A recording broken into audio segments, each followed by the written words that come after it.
한계 기업이 날벼락이라 제발 살려주세요. 갑자기 이게 무슨 말일까요? 바로 이겁니다. 워크아웃 제도라고 해서요.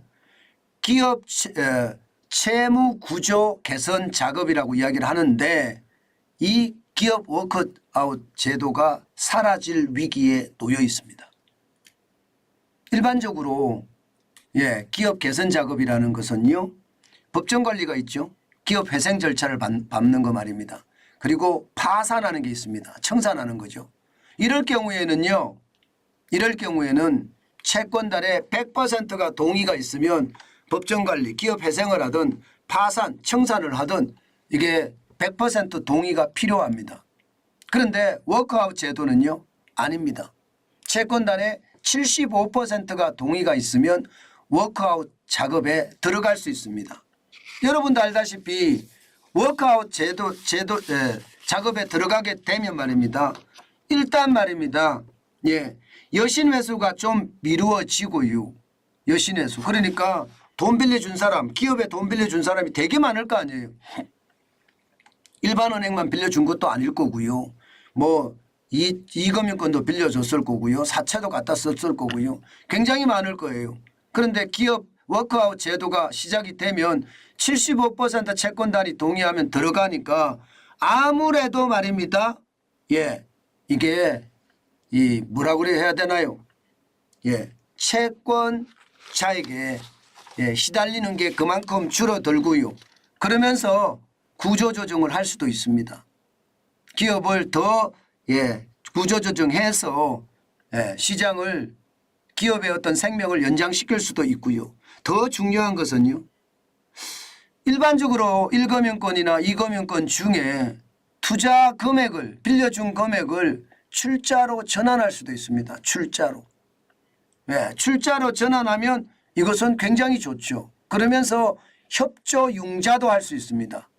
기업이 단기적으로 어려우니까 이것을 어떻게 하든 개선시키자 그런 차원이죠. 그런데 이 기업 워크아웃 제도가 오늘이 아마 시효 만료일 겁니다. 오늘이 10월 15일이 시효 만료일 거예요. 이게 이게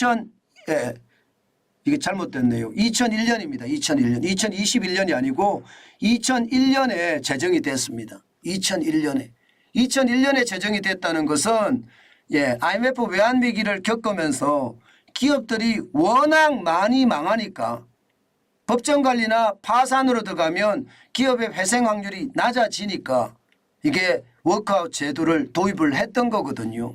그런데 이게 연기돼서 지금까지 이 제도가 살아있거든요. 그런데 이 제도가 오히려 말입니다. 시장에서는 굉장히 환영을 받는 제도이기도 해요. 왜냐하면요. 실제 말입니다. 정상화 성공률을 보면 말입니다. 기본적으로 워크아웃을 하면 34.1%가 정상화로 성공을 합니다. 정상화로. 그러나 법정관리는 21.1%예요. 소요기간은 워크아웃은 3.5년밖에 걸리지 않는데요. 이게 법정관리는 10년이나 걸립니다. 다시 말해서 이게 간단하거든요. 워크아웃 제도면 기존 경영진이 경영을 해가면서 이게 개선하려고 합니다. 그러니까 기업의 주인이 직접 기업에 개선하고 또 은행의 도움을 받아서 재무 구조도 개선하고 이러니까 기업이 굉장히 좋아질 수가 있는 거예요. 법정관리가 들어가면 이게 기본적으로 법원에서 임명한 사람이 이 대표가 되잖아요. 내게 아니에요. 그러니까 절실함이 적죠. 절실함이 적으니까 파산으로 가는 확률이 굉장히 많고요. 그래서 워크아웃 제도가 계속 시행이 됐으면 하는 게 지금 기업들의 이야기입니다. 오죽했으면 기업들이 제발 살려주세요 이런 말을 할까요? 왜 그런가 아세요? 그만큼 말입니다. 지금 부실징후 기업들이 굉장히 많다는 거예요. 지금 현재까지 보면 말입니다. 2022년 기준입니다. 부실징후 기업이 185개입니다. 이 중에 대기업도 2개가 들어있어요. 대기업도. 어디다 이렇게는 표현이 안 돼 있지만 대기업도 2개가 들어있고요. 나머지 중소기업인데 중소중견기업인데 183개입니다. 굉장히 많죠. 당장 말입니다. 부실징후기업들은요. 이제 법정관리나 파산으로 가야 돼요. 그렇지 않으면 이게 채권단의 동의를 얻을 수가 없어요. 채권단이라는 게 여러분 절대로 100% 동의가 안 됩니다. 오죽했으면 워크아웃 제도라는 걸 만들어서 75% 동의가 있으면 이게 워크아웃을 시행할 수 있게 만들었을까요? 지금 내 돈 없어진다고 생각을 해서 채무자, 채권자 입장에서는요. 너도 나도 회사로 찾아가서 내 돈 내놔 한단 말입니다. 실제 75%가 동의한다는 것은 1금융권이나 혹은 2금융권이나 뭔가 제도권에서 이야기가 이루어지는 거고요. 그렇지 않고 사채나 이런 데서 돈을 빌렸던 돈은 뭐 집달리라고 옛날에 많이 봤잖아요. 집으로까지 찾아와서 하는 그런 일까지도 벌어질 수 있는 거니까 최악이죠. 근데 문제는요. 부실징후기업이 185개가 이게 다냐? 이게 아닙니다. 왜냐하면 여러분 부실징후기업 세부평가 대상기업이 또 많이 늘어나고 있어요. 2016년에는 2,637개였거든요. 작년에 3,588개입니다. 기본적으로 말입니다. 지금 기본적으로 한 6년 사이인가요?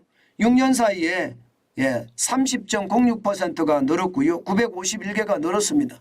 그러면 3,588개도 잠재적으로 부실징후기업이라고 봐야 되잖아요.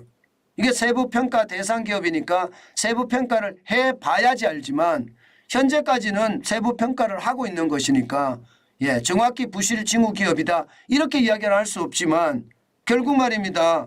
이들이 부실징후기업이 됐을 때는 워크아웃 제도가 없어진다는 것 그것은요. 이들이 줄줄이 문을 닫을 수밖에 없는 그런 최악의 상황에 몰린다 이렇게 이야기합니다. 전부 말입니다. 이게 국회가 할 일이거든요. 결국은 워크아웃 제도라는 게 국회의 기업구조조정 촉진법에서 다루어지고 있는데 이게 일몰되거든요. 일몰. 저는 이런 것을 보면요. 국회가 참 이게 시장에는 걸림돌이 되고 있다. 저는 이런 생각을 진짜 지울 수가 없습니다. 이게 여당이든 야당이든요. 대한민국의 핵심 동력이 기업이에요. 기업이 잘 못하는 것은 철저하게 이게 뭐 발본색원해야 되는 건 맞아요. 그러나 기업이 일을 잘할 수 있도록 도와주는 게 국가 지도자들이 할 일입니다. 대한민국의 핵심 역량이 기업이기 때문에 저는 그런 것을 하지 않고 계속 기업 발목 잡기를 하는 것을 보면 참 안타깝다는 생각밖에 저는 들지 않습니다. 제발 나라가 바로 설 날 그런 날이 왔으면 좋겠어요. 지금처럼 말입니다. 최악의 상태로 간다는 것은 나라가 더 어려워진다는 이야기인데 참 안타깝기 거지없네요.